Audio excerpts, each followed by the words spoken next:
Hey there everyone, it's Val, and welcome back to Agrarian Skies, the labors of Valentine.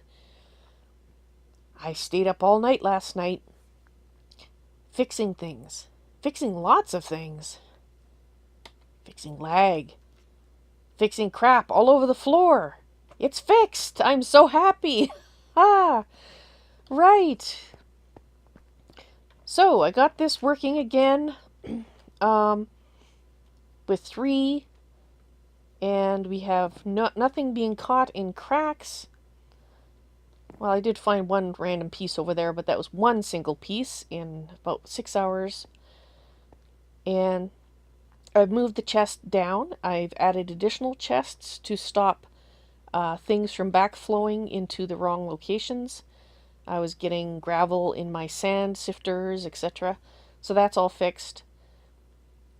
And alright, so the two things that I did research on the internet, and the two things that made my life heaven today. First, this is not a good example.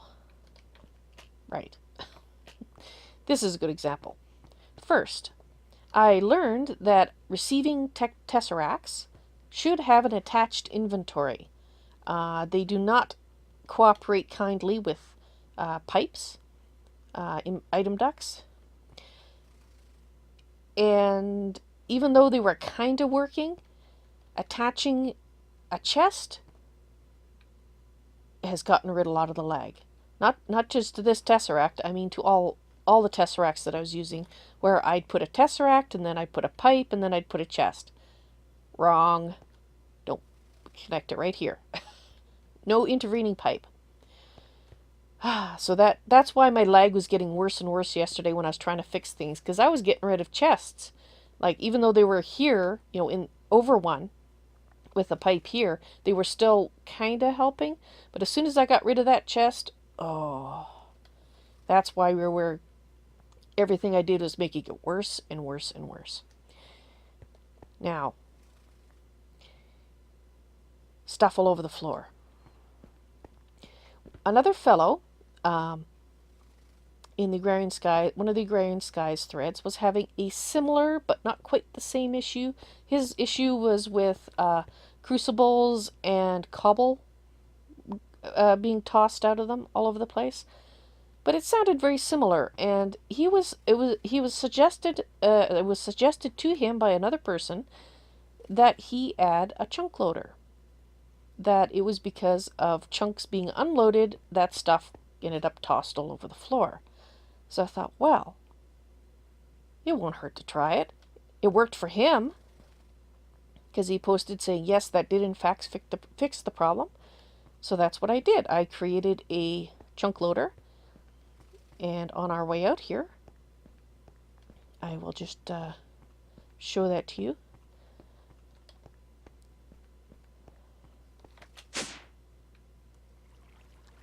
Forgot to make it day. Oh well.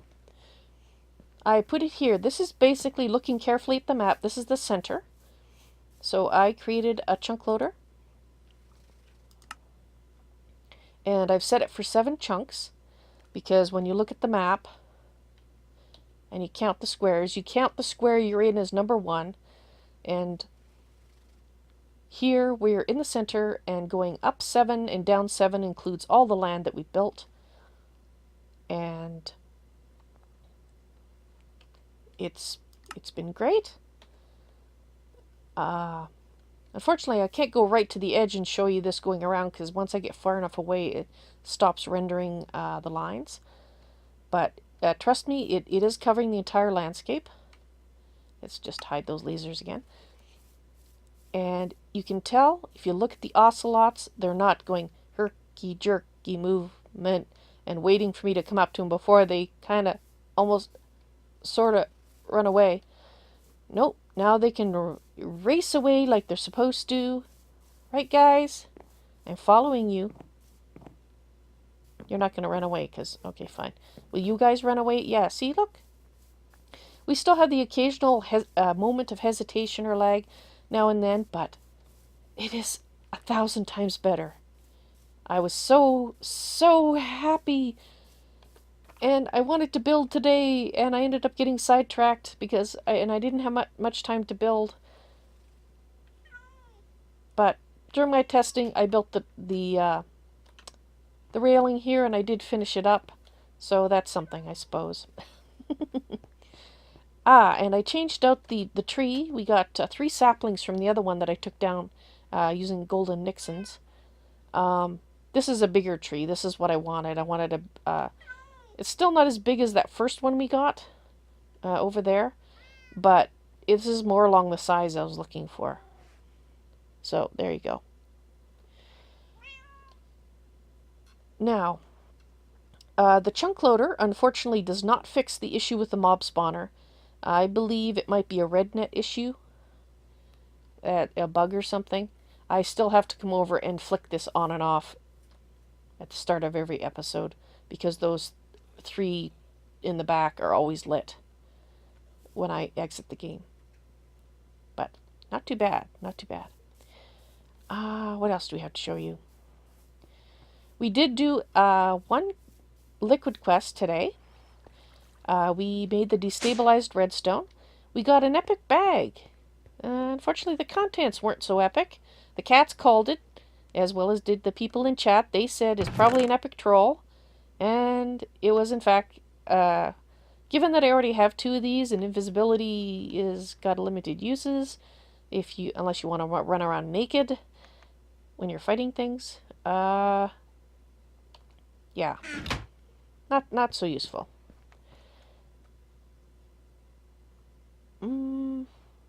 Let's see. We have increased our sludge production, processing rather. Whoa! Let's turn off that jet engine. Let's turn this off so I don't get poisoned. We had 2 here before, and as you can see, I added 4 more, so we have a total production of 6. And you might be asking me, Val, if 2 was working before, why do you suddenly need 6 sludge boilers? Well, let me show you the reason. In order to get the redstone that we needed for that one massive quest, I decided to build the redstone production facility, otherwise known as growing a bloodwood tree, because you get redstone from it. And my design is based on a video that I watched on YouTube by a fellow named BevoLJ. So I think it was episode 11 of his Agrarian Skies, so if you wanted to take a look at that. The way that this works has changed from his video. The MFR used to harvest the bloodwood sapling from the bottom down, in other words, base to top, since it grows upside down. But now it starts at the leaves and works its way back up. And because of that, he was using a programmable RedNet controller. When it started at the bottom and went down, then it would... I don't know why it does that, because it starts at the bottom and goes up. It does that once in a while. And sometimes it does it more often. Anyway, point being, the idea of the RedNet controller was supposed to stop the harvester from, when it harvested from the base, starting at the base, from immediately regrowing a tree like you just saw it doing there. But since the harvester is supposed to start at the leaves and go to the base, I thought it would be okay, but I thought, hey, I'm going to put the RedNet controller in anyway. Unfortunately, I couldn't get it to work. I very carefully watched his video, recreated it exactly. I'm sure I did everything the same as he did, but it wasn't working. It just didn't listen to it at all. So it is possible I did something wrong, that I just wasn't. He did something maybe in his video that is obvious to everybody but me, because I've never used the RedNet programmable controller before. But in any case, we're just wasting some bone meal. As you can see, we have a lot of bone meal, and we got a lot of bones. We can make a crap ton more bone meal, so I'm not too concerned about it. it did give us the redstone we needed. I'm just going to pop down here if... Let's put the jetpack on just in case. Oh, it is starting to eat this too. Alright, well, that's why I put my jetpack on, in case it ate the... do I have... Do not see him. Okay, I'll replace it with full blocks. Anyway, I had a nice looking little platform here, but it is being eaten away by the leaves.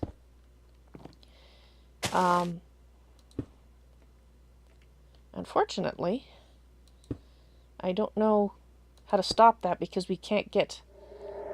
Well, I'm up as high as we can go, really.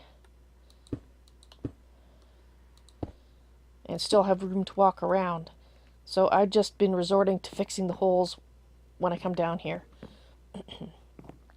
And so far that hasn't vanished, and hopefully it won't. Right. See there, it started at the base, but then other times it starts at the top and goes up, so maybe that has an issue. Wish I'd gotten the programmable controller to work properly. That would have been nice. Just, I do like not wasting resources, but oh well. We got the redstone we needed, and that's the main thing. I'm just growing it a bit longer because I want to rebuild my stock of redstone. Yes, you may also notice the extremely long ME cable that I have happening here. Fortunately, ME cable is not that expensive, energy-wise, which is good because it's a very long one. And its purpose is to provide the boarding house for the villagers with access to the meals that I've been putting in the system. That's why every time I make a meal, I've been putting it in the computer controller, all for this day when the boarding house, well, it's not quite this day, the boarding house isn't operational yet, but it soon will be. But it was all intended for this, so that I could bring that cable out here, and basically the villagers will have a restaurant, and they can order any meal they choose, as long as we have the ingredients. And that's also the reason I've been stocking up on a lot of food. A lot more than what I need, because we're going to have more than just me to feed. Right. Now, that is it.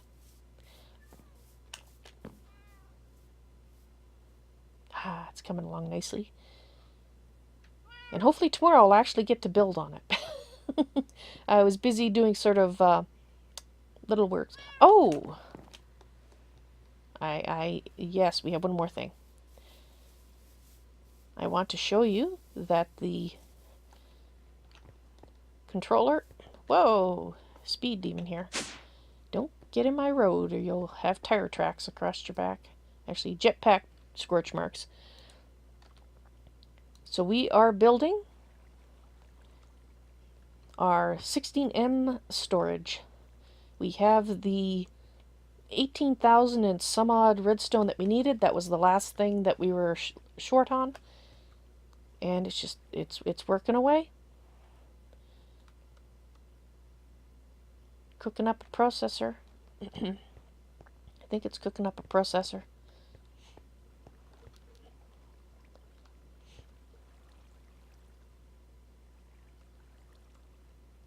Are you not cooking up a processor?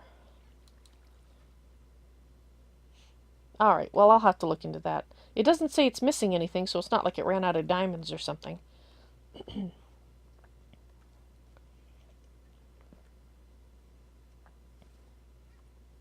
Right.